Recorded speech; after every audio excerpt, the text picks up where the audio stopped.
Now, my personal belief is that those reserves probably should have been slightly above market value to factor in the fact that they have massive depreciation schedules, regardless of whether they're in Daylesford or Timbuktu.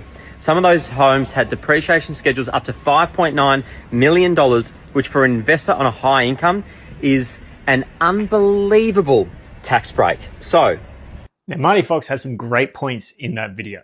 First of all, yes, the depreciation schedules on those things for someone of that income size would be phenomenal, right? They write off their tax. Downside of that is, and then there's a reason why absolutely none of those investors turned up that are on that income, because those people are around. They do live in Melbourne and they could easily have gone there and bought those things, is the fact that if they're on that income and they have a bunch of investments, they also know that you invest to make money and not to get tax back at the end. Getting the tax back is obviously just a side benefit, but people, if they were going there and they were paying those premiums for an investment grade, they're not going to go there to hand over an extra $1 million.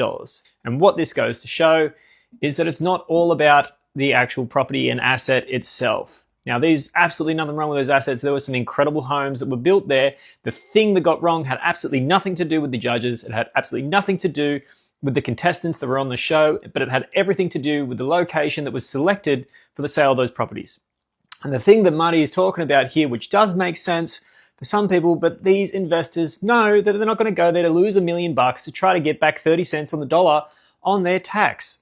Well, in more sense on their ones, it's probably about 48 cents on the dollar. They realize that if they wanted to do it, they're going to go into somewhere that is closer into the CBD, somewhere where the values actually make sense to be spending over $3 million on an asset that in about 5 years will be worth $4 million.